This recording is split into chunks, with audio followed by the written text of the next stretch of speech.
It all started at the Derby. For me, race days were a routine by now, a blend of adrenaline, mud, and the rhythmic pounding of hooves on packed earth. I'd been riding for years, chasing the thrill of the track, and though the competition was fierce, I usually felt in control, sharp, and focused.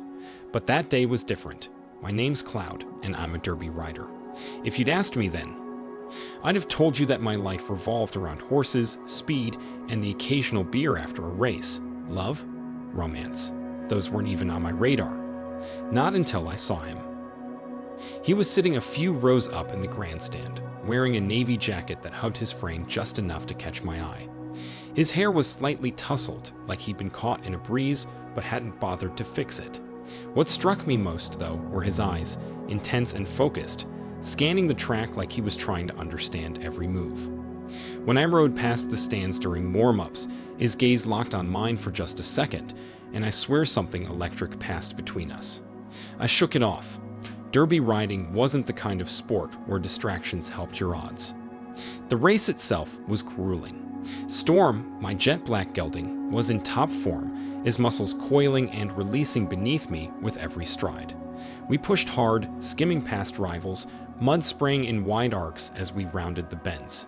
The crowd roared, a wall of sound that blurred into the rhythm of my heartbeat. For most of the race, I was in the zone, but every so often, I'd catch a glimpse of the guy in the navy jacket. He was leaning forward, elbows on his knees, gripping the program like it was the most riveting novel he'd ever read. When we crossed the finish line, a respectable second place, I dismounted, adrenaline still buzzing through my veins. Storm snorted and shook his mane, his breath coming in sharp bursts as I led him toward the stables.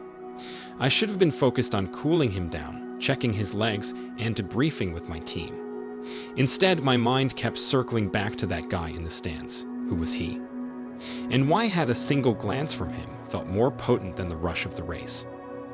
I didn't expect to see him again, but as I worked in the stables later, brushing down Storm and running my hands over his legs to check for any signs of strain, there he was. At first, I thought I was imagining it. He was standing a few yards away, lingering near the entrance like he wasn't sure he was allowed to be there. His jacket was gone, revealing a simple gray t-shirt that made him look even more approachable. "You lost," I called out, a teasing edge to my voice. He startled slightly, his cheeks flushing. "No, just wandering. I've never been this close to the stables before." I wiped my hands on a rag and stepped closer, trying to keep my tone casual even though my chest felt tight. "Well, welcome to my kingdom. This here's Storm." I patted my horse's flank, and Storm flicked an ear in acknowledgement.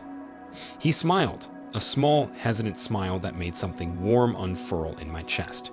"You were incredible out there," he said. "Second place, right. The way you and Storm moved, it was like you were reading each other's minds." The compliment caught me off guard. I laughed, maybe a little too loudly. "Thanks. It's Cloud, by the way. And yeah, Storm and I have been through a lot together. He's the real star." "Cloud," he repeated like he was tasting the name. "I'm Nate." "Nate," I said, letting the name roll off my tongue. It suited him, simple, solid, but with a quiet charm. "So, what brings you to the Derby? Big racing fan?" He shook his head, looking slightly sheepish. "Not really. I mean, I've watched a few races on TV, but this is my first time seeing one live. A friend told me I should come, said the energy's amazing." And they were right. There's something about it. The speed, the power, the connection between the rider and the horse. It's incredible. The way he spoke, with genuine awe, made me see the sport through new eyes. I've been racing so long that I sometimes forgot how magical it could be to an outsider. "Well, I'm glad you enjoyed the show," I said, leaning against the stall door. Storm and I aimed to please. We talked a little more about the race, the horses, and his first impressions of the Derby. He asked questions that no one else ever seemed to think about, like how long it took to build trust with the horse or what it felt like to be on the track with the crowd roaring around you. His curiosity was refreshing, and the way he listened, really listened, made me feel like what I said mattered. Eventually, though, the conversation had to end. "I should let you get back to it," he said, glancing at his watch. but thanks for taking the time to talk, and for not laughing at my complete lack of horse knowledge." "Anytime," I said, grinning. "Come back for another race, and maybe you'll pick up a thing or two." He hesitated, then smiled, that same shy, warm smile that had thrown me off earlier. "Maybe I will." And just like that, he was gone, walking away into the fading light of the evening. I stood there for a moment, watching him go, a strange mix of longing and excitement bubbling up in me.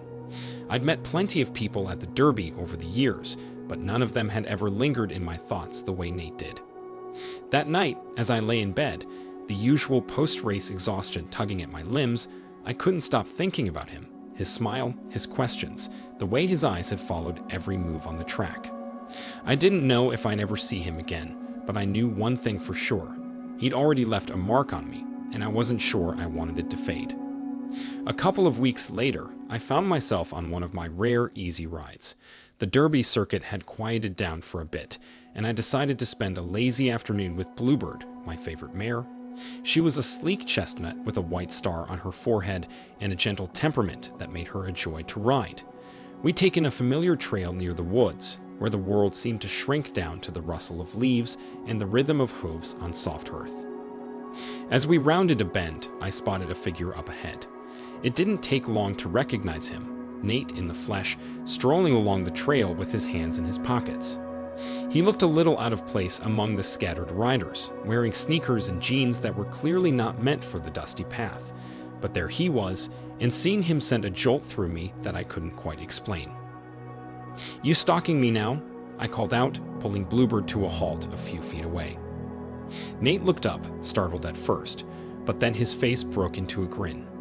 "Yeah, you caught me," he said, raising his hands in mock surrender.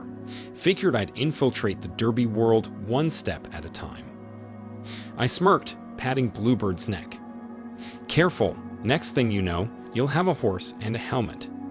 That earned a real laugh from him, one that was deep and warm and made me smile without meaning to. "Not sure I'm ready for that," he said, "but hey, it's a nice day for a walk." "And a ride," I added, gesturing to Bluebird. "You're missing out." He chuckled, brushing a hand through his hair. "I'll take your word for it." Something about the way he stood there, relaxed but a little unsure, made me want to bridge the gap.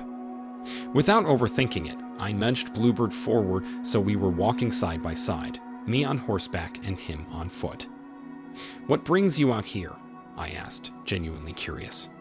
"Needed a break from the city," he said.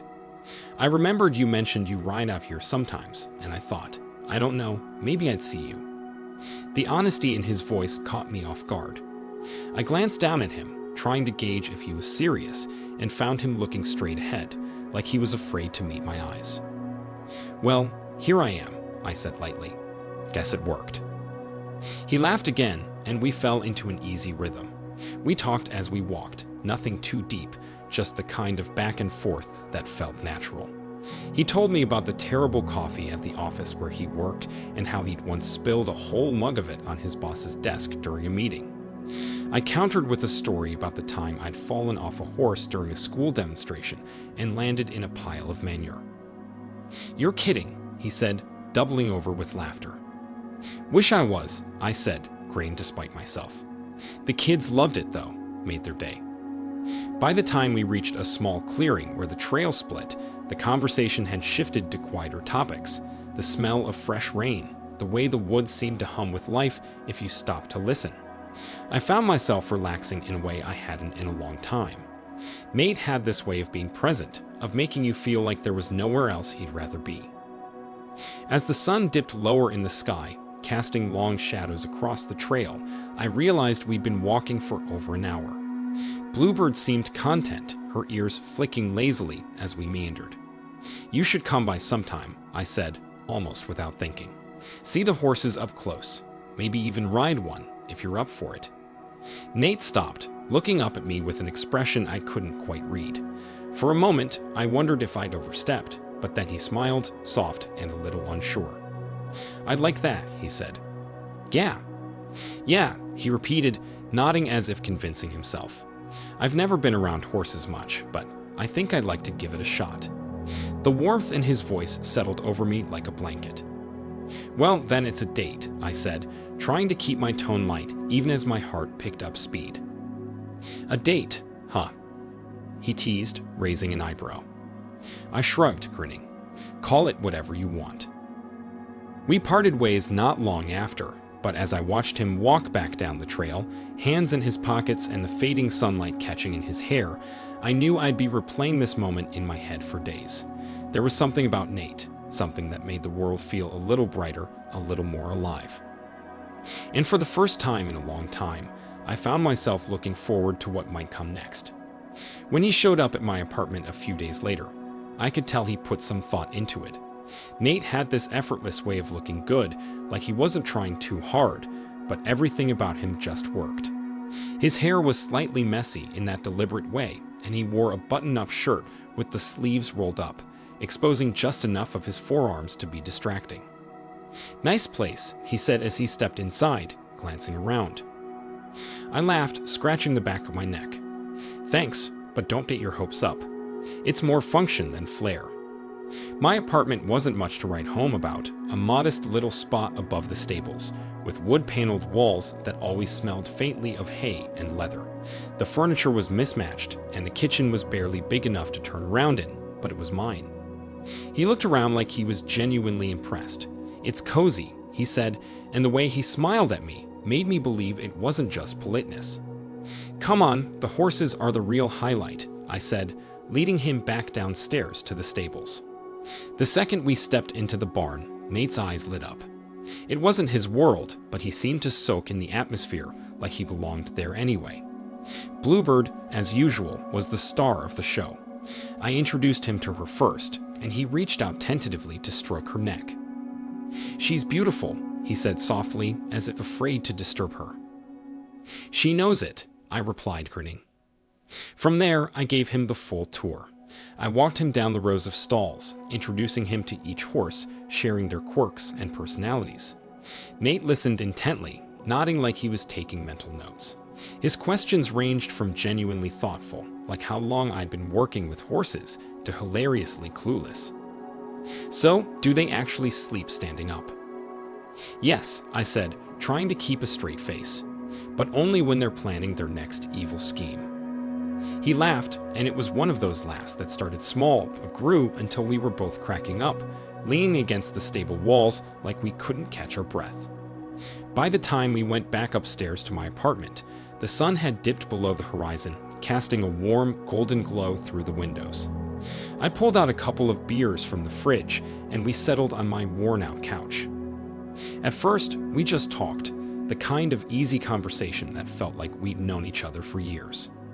Eventually, the conversation shifted to derby racing.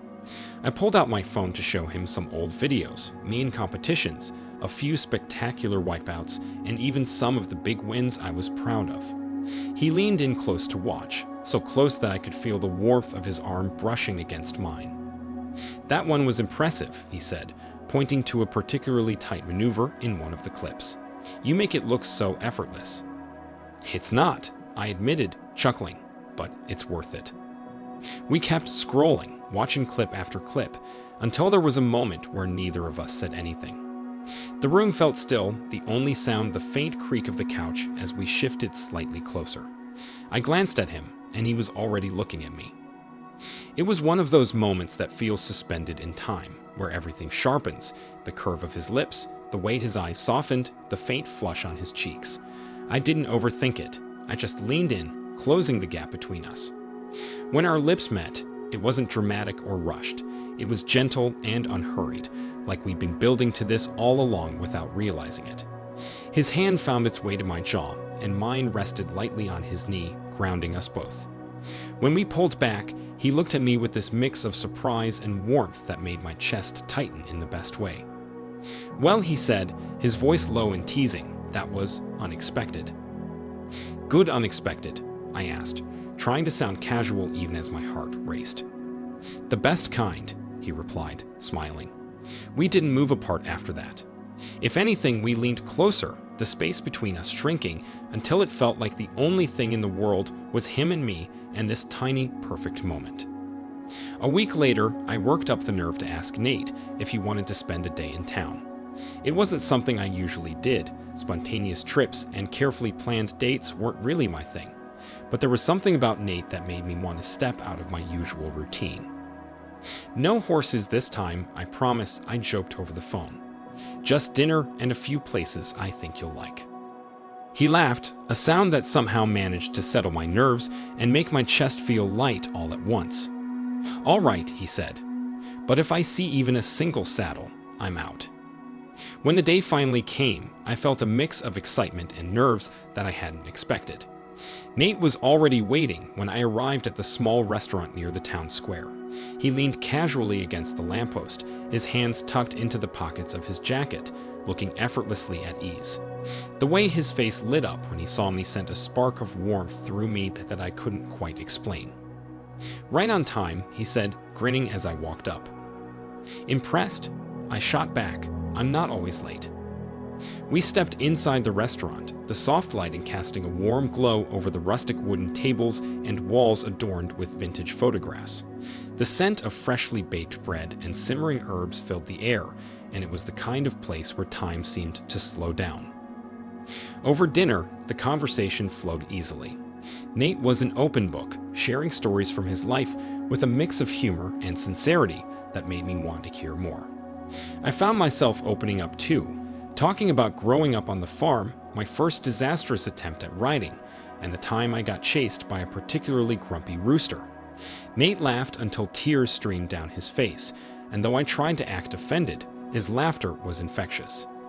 "Let me guess," he said between chuckles. "The rooster won that fight." "Obviously," I admitted, grinning despite myself. "But don't tell anyone. It'll ruin my tough cowboy image." "You're terrible at hiding your weaknesses," he teased, his eyes sparkling with mischief. "Only when I trust someone enough to show them," I countered, the words slipping out before I could stop them. That caught him off guard. For a moment, he just looked at me, his expression soft and thoughtful. "I'm glad you trust me," he said quietly, and something in his tone made my heart stutter. After dinner, we wandered through the cobblestone streets of the town, the crisp night air carrying the faint scent of the river nearby. Strings of fairy lights hung between the buildings, casting a soft glow that made everything feel almost magical. I led Nate to a local art gallery I discovered during one of my rare trips to town, a small, intimate space filled with vibrant paintings and intricate sculptures. Nate seemed captivated, pausing in front of each piece, as if trying to decipher the story behind it. "I didn't know you were into art," I said, watching him study a painting of a stormy coastline.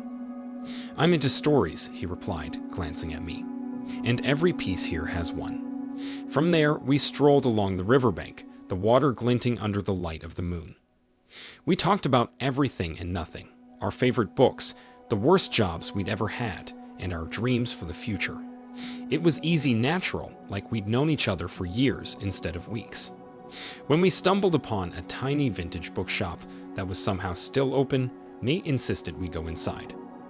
The shop was cramped, the shelves packed with books of every genre imaginable. The air smelled of old paper and dust, and it was the kind of place where you could lose hours just browsing. Nate gravitated toward a corner filled with vintage horse racing magazines, flipping through them with an enthusiasm that made me smile. "Find anything good?" I asked, leaning against the shelf next to him. "Plenty," he said, holding up one with a slightly faded cover. "This one's got articles from the 70s. You might even learn something." "Careful," I warned, grinning. "You're starting to sound like a derby expert." He glanced at me over the top of the magazine, his eyes warm and teasing. "Maybe I'm just trying to impress you." By the time we left the shop, the streets were quiet, and the chill in the air made me glad for my jacket.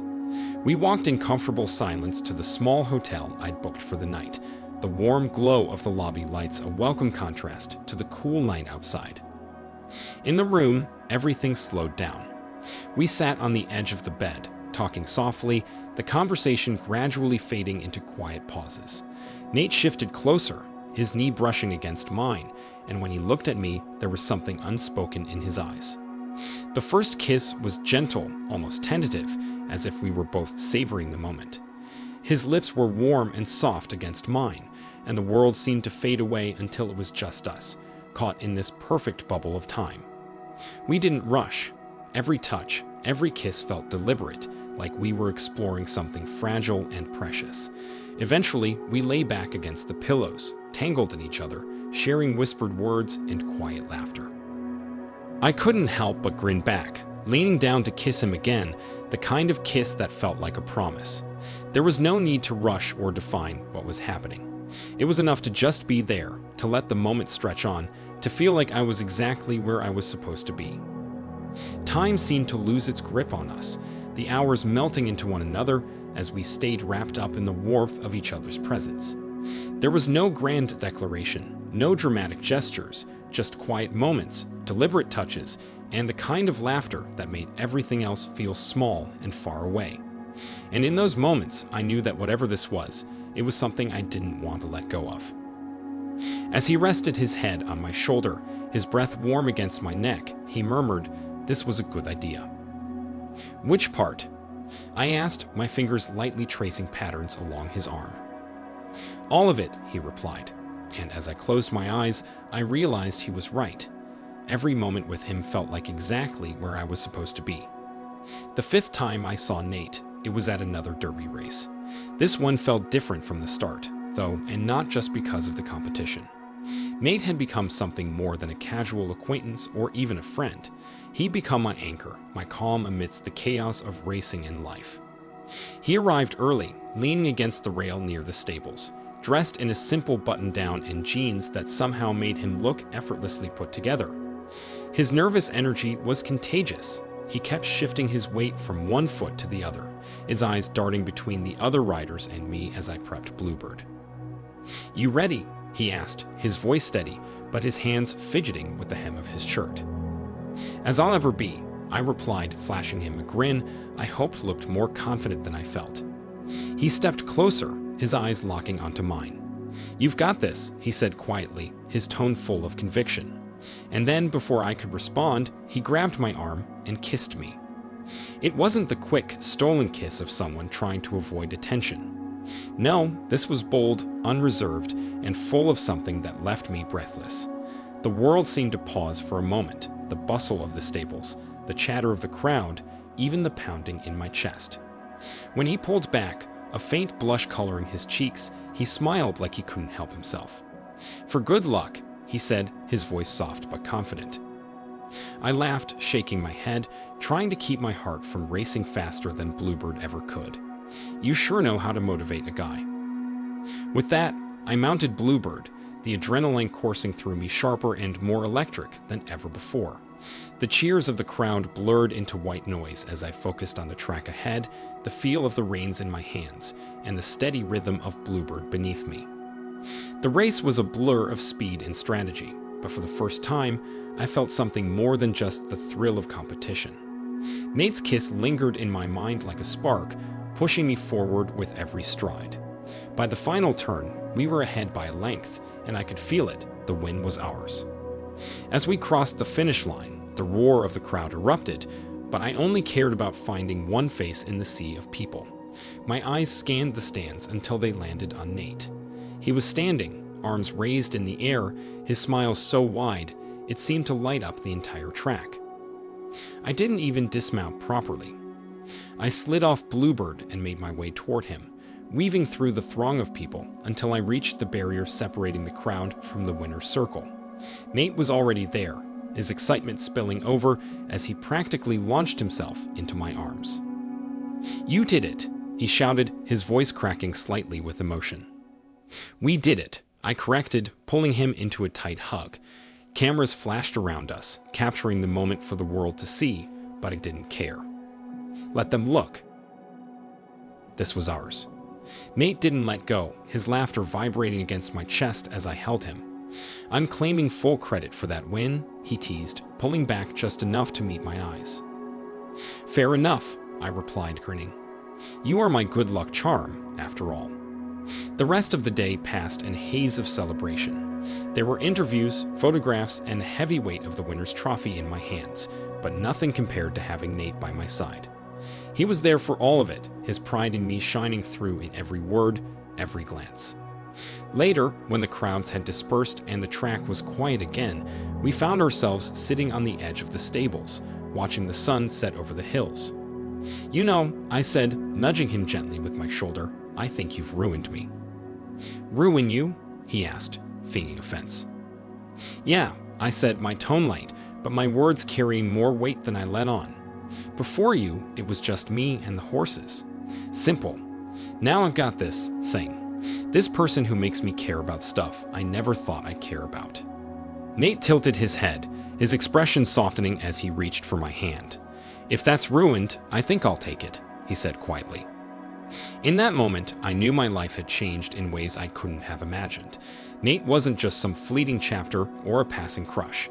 He was the one who made every win sweeter, every setback easier to bear, and every moment richer just by being there. He wasn't just a fan anymore. He wasn't even just my good luck charm. He was my person, my partner, and the reason every race, on the track or in life, felt worth running.